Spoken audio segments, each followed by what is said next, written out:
नमस्कार। वर्णिका हिंदी में आप सभी का स्वागत है। आपके साथ मैं हूं संतोष आरंग और आप देख रहे हैं हम सबका पसंदीदा कार्यक्रम शब्दों की सत्ता।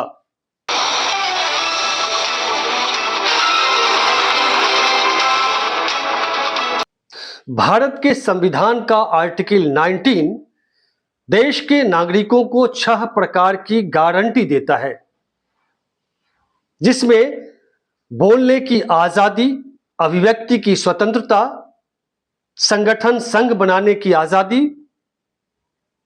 आंदोलन विरोध प्रदर्शन करने का अधिकार देता है। अपने चुनावी भाषणों में प्रधानमंत्री मोदी बार बार गारंटी शब्द की चर्चा करते हैं। मोदी की गारंटी, मोदी की गारंटी, मोदी की गारंटी। लेकिन प्रधानमंत्री मोदी के 10 साल के शासन में तमाम संवैधानिक संस्थाओं, कॉलेजों और यूनिवर्सिटीज में क्या संविधान की गारंटी लागू हो रही है या उसकी धज्जियां उड़ाई जा रही है? आज इसी पर हम बात करेंगे। तो पहले शुरुआत महाराष्ट्र के वर्धा से।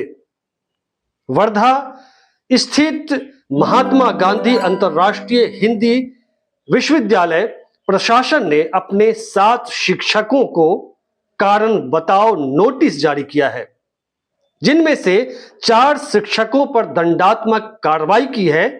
इनमें से 2 को ट्रांसफर कर दिया है और 2 को उनके पद से हटा दिया गया है। और ये 7 शिक्षक दलित समाज से आते हैं। इनका दोष क्या है, इन पर आरोप क्या है, इसे भी आपको जानना जरूरी है। बात 2022 फरवरी की है। तब अनुसूचित जाति के लोगों ने अंबेडकर स्टडी सर्कल इंडिया नाम की एक अनूठी पहल शुरू की। इसके तहत जो फैकल्टी मेंबर्स हैं, वे यूनिवर्सिटी के कैंपस में हर गुरुवार को शाम 6 बजे के बाद अंबेडकर की प्रतिमा के सामने अंबेडकर के कार्यों की चर्चा करते थे। महाराष्ट्र सरकार और केंद्र सरकार द्वारा प्रकाशित अंबेडकर के आलेखों, उनकी सामग्री पर चर्चा करते थे। पिछले 2 सालों में करीब 61 सत्र आयोजित किए गए, लेकिन इस साल जनवरी में इस सेशंस को बंद कर दिया गया। इस पर रोक लगा दी गई। विश्वविद्यालय प्रशासन ने यह कहा कि अंबेडकर पर चर्चा से सुरक्षा समस्याएं उत्पन्न होती है और इससे विश्वविद्यालय की प्रतिष्ठा धूमिल होती है। आश्चर्य कि किसी विश्वविद्यालय की प्रतिष्ठा, जो संविधान निर्माता है, जो हमारे देश के महापुरुष हैं, उन पर चर्चा से किसी विश्वविद्यालय की प्रतिष्ठा धूमिल कैसे होती है? क्या इस देश में, देश के विश्वविद्यालयों में सिर्फ काल्पनिक राम पर चर्चा होगी? राम और कृष्ण पर सेमिनार, संगोष्ठी का आयोजन किया जाएगा? क्या गोमूत्र, गौशाला और इस तरह के जो हिंदुत्ववादी संगठनों के जो एजेंडे हैं, क्या उसी पर चर्चा होगी? क्या विचारों के जो स्रोत हैं, उस पर ताला जड़ दिया जाएगा? क्या विचारधारा, एक ही विचारधारा को लेकर पूरा देश चले? महात्मा गांधी अंतरराष्ट्रीय हिंदी विश्वविद्यालय एक केंद्रीय विश्वविद्यालय है, जिसके कुलाध्यक्ष राष्ट्रपति होते हैं और इत्तेफाक से इस वक्त एक आदिवासी समाज से आने वाली द्रौपदी मुर्मू जी राष्ट्रपति हैं। केंद्रीय विश्वविद्यालय के शीर्ष पर बैठी आदिवासी समाज से आने वाली राष्ट्रपति क्या केंद्रीय विश्वविद्यालय वर्धा के अधिकारियों पर कार्रवाई करेंगी?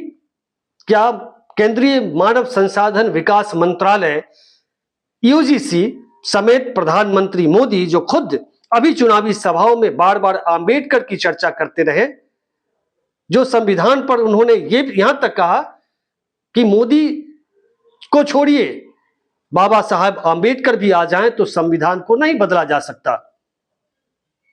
क्या मोदी, प्रधानमंत्री मोदी वर्धा विश्वविद्यालय के इस कुकृत्य के खिलाफ, कारनामे के खिलाफ क्या कार्रवाई करवाएंगे? या आंबेडकर को सिर्फ इस्तेमाल वोट के लिए किया जा रहा है, और दरअसल सच्चाई यह है कि आंबेडकर की जो विचारधारा है, जो आंबेडकर के लेख हैं, जो उनके भाषण हैं, उससे हिंदुत्ववादी संगठनों को डर लगता है और इस सरकार को, मोदी सरकार को डर लगता है। सिर्फ वोट के लिए आप इस्तेमाल तो करते हैं, लेकिन कॉलेजों में, दिल्ली विश्वविद्यालयों में लगातार प्रभु श्री राम पर चर्चा हो रही है, लेकिन आंबेडकर पर कोई कहीं विमर्श होता है तो उस पर प्रतिबंध लगा दिया जाता है। ऐसे जातिवादी और मनुवादी जो रजिस्ट्रार हैं कॉलेज के, यूनिवर्सिटीज के जो रजिस्ट्रार हैं या जो अधिकारी हैं, शीर्ष आला अधिकारी, उन पर कठोर कार्रवाई होनी चाहिए, क्योंकि आंबेडकर के कार्यों पर चर्चा से अगर किसी विश्वविद्यालय की प्रतिष्ठा धूमिल होती है तो उस रजिस्ट्रार को, उस यूनिवर्सिटी के कुलपति पर कार्रवाई होनी चाहिए। लेकिन आश्चर्य, ये इतनी बड़ी घटना देश में हो जाती है, कोई बड़ा आंदोलन या मुखर विरोध तक नहीं होता है। वर्धा हिंदी विश्वविद्यालय के रजिस्ट्रार इंचार्ज धर्मेश कठेरिया ने कहा, जो ये बातें कही वो कठेरिया ने कही। क्या कठेरिया पर यूजीसी से लेकर और जो संबंधित तमाम ऊपर के विभाग हैं, क्या कार्रवाई करेगा, या फिर ऐसा ही अंबेडकर की चर्चा सिर्फ वोट हासिल करने के लिए और दलितों को, अनुसूचित जाति जनजाति को बरगलाने के लिए होगा? दूसरी घटना का जिक्र करना यहां जरूरी है। अब बात करते हैं मुंबई के टीस की। टीस यानी Tata institute of social science की। टीस प्रशासन ने अपने एक दलित पीएचडी स्कॉलर रामदास प्रिनी शिवानंदन को 2 साल के लिए निलंबित कर दिया है। रामदास पर यह आरोप लगाया गया है कि वे दोहराए गए कदाचार और राष्ट्र विरोधी गतिविधियों के कारण उनको निलंबित किया गया है। 20 अप्रैल को जारी एक सार्वजनिक बयान में, सार्वजनिक नोटिस में यह दावा किया गया है 30 प्रशासन की ओर से कि संसद मार्च सहित विरोध प्रदर्शनों एवं अन्य गतिविधियों में, गैर कानूनी गतिविधियों में शामिल होने के कारण रामदास को निलंबित किया गया है।